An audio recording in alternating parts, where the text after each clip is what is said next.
अस्सलाम वालेकुम स्टूडेंट्स। अभी का हमारा टॉपिक है 11.6। हम पढ़ रहे हैं importance of एक्यूस्टिक्स।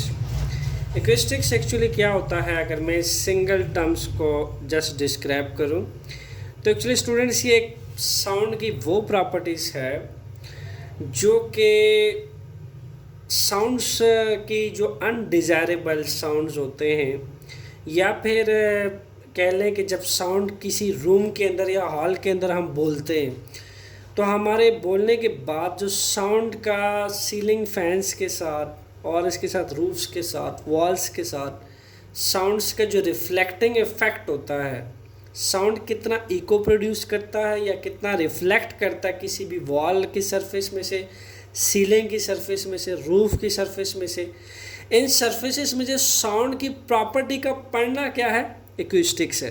This is known as acoustics. ये तो सिंगल टर्म एक्यूस्टिक्स का मतलब है। तो हम अगर कंप्लीटली इसको डिस्क्राइब करें तो ये वो टेक्निक है, वो मेथड है जो यूज़ होता है ऑब्ज़र्व करने के लिए। कौन सी चीज़ को ऑब्ज़र्व करने के लिए? अनडिज़ायरेबल साउंड्स, वो साउंड जो हमें अच्छी नहीं लगती, unpleasant sounds by soft and porous surfaces is called acoustic protections.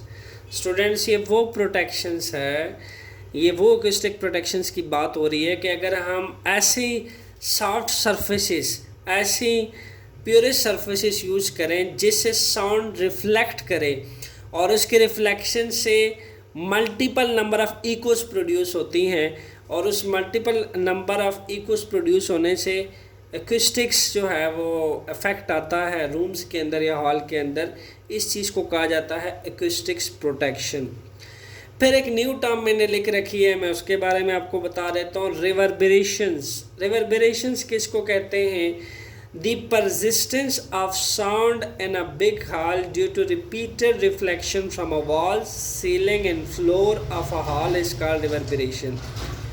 बहुत सिंपल सा मतलब है स्टूडेंट्स इसका कि जब हम हॉल में होते हैं या फिर रूम्स में होते हैं या कॉन्फ्रेंस हॉल जो बड़े बड़े होते हैं, कॉन्फ्रेंस रूम्स होते हैं, उनको ऐसे डिज़ाइन किया जाता है कि उनके वॉल्स, सीलिंग्स और फ्लोर में से sound multiple time reflect back होके आता है और एक मल्टीपल इकोस प्रोड्यूस होती हैं और मल्टीपल इकोस प्रोड्यूस होके साउंड को प्रोलॉन्ग रखती है एक तो, और लॉन्गर टाइम तक हॉल के अंदर एग्जिस्ट रखती है। यानी एक साउंड को 2 से 3 टाइम्स रिपीट करती है और साउंड ज़रा लॉन्ग टाइम के लिए एग्जिस्ट करती है स्टूडेंट्स, जिसको कहा जाता है रिवर्बरेशन। सो सिंपल, एक साउंड का रिपीटेड रिफ्लेक्शन, मल्टीपल रिफ्लेक्शन जो है एक साउंड का कहलाता है रिवर्बरेशन। अब हम थोड़ा सा इसको एक्सप्लेन कर देते हैं बाय डायग्राम। रिवर्बरेशन जो है, लेट्स सपोज ये कॉन्फ्रेंस हॉल है और इस कॉन्फ्रेंस हॉल के अंदर लेट्स सपोज जब कोई बोलता है तो ये आवाज़ें जो हैं ये आपके पास सीलिंग्स में जाती हैं, रूफ्स में जाती हैं, ये आपके पास ये साउंड जो है ये हर जगह फैलता है। अब स्टूडेंट्स, जहाँ जहाँ ये साउंड स्प्रेड कर रहा है डिफरेंट कॉर्नर्स पे, डिफरेंट सीलिंग्स सरफेसेस पे, डिफरेंट वॉल सरफेसेस पे, डिफरेंट रूफ सरफेसेस पे, स्टूडेंट्स एनी सरफेसेस में से multiple time sound reflect back करता है, वापस आता है। अगर आप सोचें हर सरफेस में से साउंड वापस आएगा तो हमारे पास क्या प्रोड्यूस होंगी? एक मल्टीपल रिपीटेड रिफ्लेक्शंस प्रोड्यूस होंगी जो कि इन वॉल, सीलिंग और फ्लोर की सरफेसेस में से आएंगी और यहाँ पे जहाँ से साउंड प्रोड्यूस हो रहा था यहाँ पे वापस हमें रिसीव होंगी। तो हम इस चीज़ को कैसे स्टेट कर सकते हैं कि यानी मल्टीपल रिफ्लेक्शंस का, रिपीटेड रिफ्लेक्शंस का परसिस्ट करना या फिर उसको लॉन्ग टाइम का के लिए क्रिएट करना रिवर्बरेशंस कहलाता है और इसी चीज़ का नाम है एक्यूस्टिक्स प्रोटेक्शन। एक्यूस्टिक प्रोटेक्शंस तो प्रॉपर्टी है साउंड की, बट रिवर्बरेशन जो है वो हम स्पेसिफिक यूज़ करते हैं व्हाट रिपीटेड रिफ्लेक्शंस के लिए, मल्टीपल रिफ्लेक्शंस के लिए। सॉफ्ट एंड प्योरेस्ट सरफेस में से जब sound multiple time reflect back करता है तो उसको हम रिवर्बरेशंस कहते हैं। सो स्टूडेंट्स, यहाँ से हम एक नेक्स्ट डिस्क्राइब कर सकते हैं इसको कि हम कैसे इसको कम किया जा सकता है रिवर्बरेशंस को। मैंने यहाँ पे कुछ मेथड लिख रखे हैं कि हमने अगर नॉइस पॉल्यूशन जिसको कहा जाता है, या फिर रिवर्बरेशन जब sound multiple time repeated reflections करता है तो सम टाइम इकोज जब प्रोड्यूस होती हैं उससे साउंड जो है डिस्टर्ब होता है और एक अनप्लेजेंट साउंड हमें फील होता है।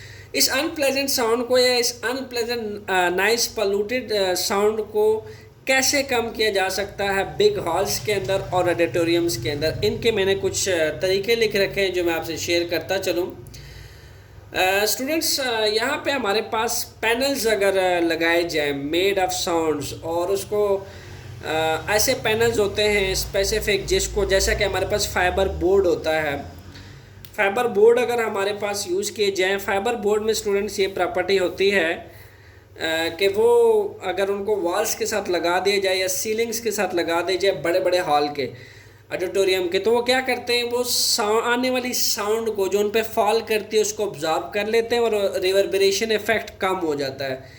पैनल्स का स्पेसिफिक फंक्शन ये होता है। फिर नेक्स्ट हम यूज़ कर सकते हैं कारपेट्स को। स्टूडेंट्स, कारपेट्स की ये क्वालिटी है कि अगर हम डोर पे हैवी किस्म के कारपेट्स डाल दें या विंडोज़ पे हम हैवी किस्म के कारपेट्स डाल दें, उनमें भी ये प्रॉपर्टी है कि वो साउंड को ऑब्जर्व कर लेते हैं और रिड्यूस करते हैं रिवर्बरेशंस पे, इनमें क्वालिटी होती है। फिर यहाँ पे मैं आपको बताता चलूँ कि अगर आप सॉफ्ट मटेरियल यूज़ करते हैं, सॉफ्ट कारपेट्स यूज़ करते हैं, उनमें प्रॉपर्टी नहीं होती कि वो साउंड एनर्जी को, कमिंग साउंड वेव को जो उन पे फॉल करती है उसको ऑब्जर्व करे। So you have to use a heavy carpets for that.